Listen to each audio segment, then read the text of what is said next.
Hey everyone, this is Ethan and this is my channel, Gringo Campesino. I have a little project today. I want to show you the lower side of my farm next to the river. So you can see behind me, I'm right next to the river.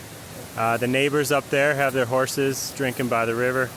You can see in the background, I noticed some of the neighbors' ducks escaped. So let me switch cameras and I'll show you what's going on down here. So this section here, you can see the horses again. This is the other side of the river. The horses are hanging out by the river because we're in an unusual drought this year. It's been lots of months where not a whole lot of rain. This is my house right up here, so I'm on the back side next to the river. You can see one of my dogs is up there hanging out, hoping that I come back to the house. And let me introduce my other dog here. This silly animal here is called Hephaesto. So in Spanish, the Greek god of the lame or sick, because if you see on his head there, he got bit and his skull was cracked when he was a puppy by a pit bull. So actually, he's new to me. I just adopted him this weekend, but it works out perfect because he is the same breed as my other dog. He's a Rhodesian Ridgeback. He just doesn't have the ridge. So the reason I'm down here in this section is I want to introduce everyone to a small problem I have. So this little clearing here, you can see I have quite a bit of bamboo. This is useful, but its full size is not as big as the stuff I showed in the other side of the farm. So it's structural, but it's mostly not as useful as the giant bamboo I have. So I have some coffee down here. You can see some bananas over there. And then where Hephaesto is hanging out, he's smelling out some animals over there. So this area here, I had in the past planted yucca, also known as cassava or manioc. I think manioc in West Africa. So this area, I wanted to plant this cassava to grow for chicken food. However, every time I plant it, even though it's extremely easy to grow, you just cut it and stick the stems in the ground. The roots are dug up by some kind of animal. So I believe it's a type of pig. I'm not 100% sure on what type of pig, but let me show you why I think it's a pig of some kind. I haven't seen him, but I have seen his hoof prints. So I have this cave here that has definitely been dug out, and you can see some well, the dirt's pretty dry now, but when this was wet, I saw some prints. Let me get up a little bit close. Hopefully it doesn't come out and attack me here. So it goes back at least another meter past what the camera can see. So my plan is, because I'm not allowed to use firearms here in Colombia, I'm not allowed to own one. So that left me really two options. So I started the idea of building a crossbow, but that also meant me hanging out all night and waiting for him to show his face, and then assuming I can hit him. I don't think any kind of slingshot will penetrate the skin, so I'm thinking a snare might be the option. So I have some cable that I salvaged from some power lines, some internet cable that is braided steel cable, so I think it's pretty strong. And I collected some of this driftwood here, and the idea is to create a funnel.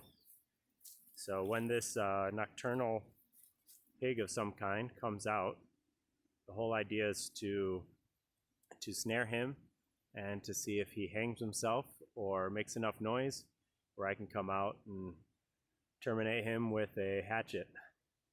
So it's all a theory right now. I have made snares before, but I've never actually been successful in catching anything. So the quality of my snares is really in question here.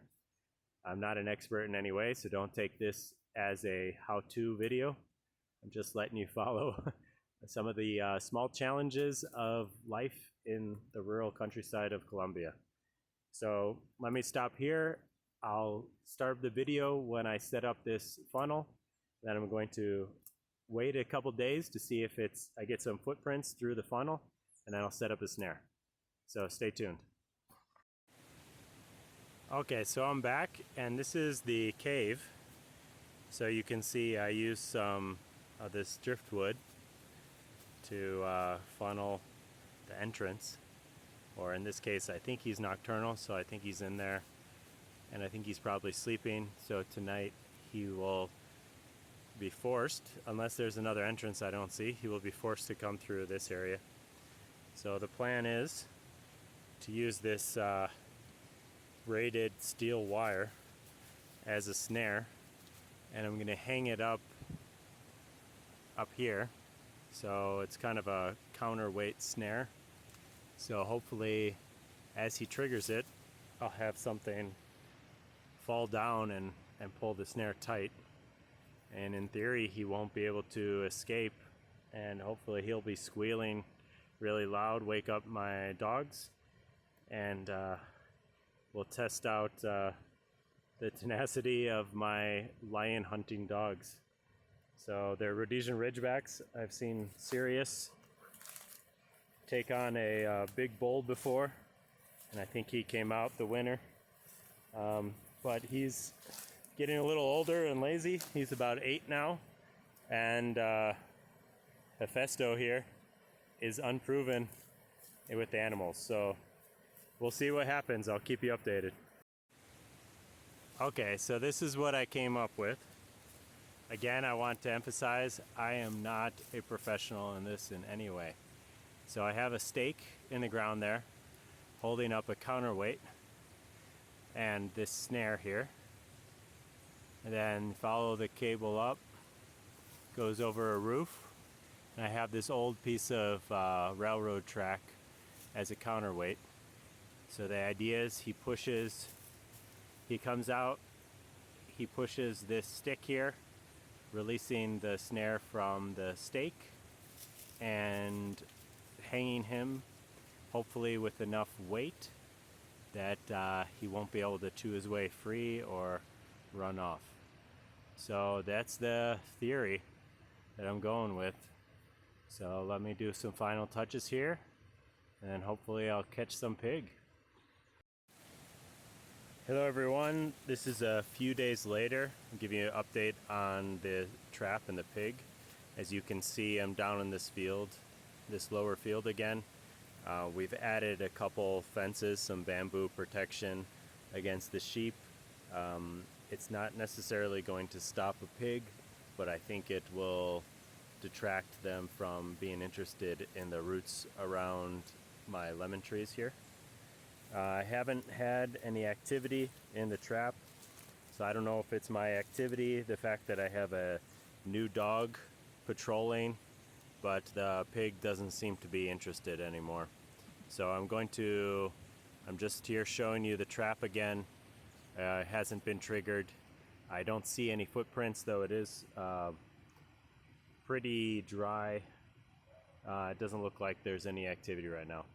So I'm going to go ahead and plant out some yucca over in the field over here to help feed the chickens, and I'll give you an update if I catch anything.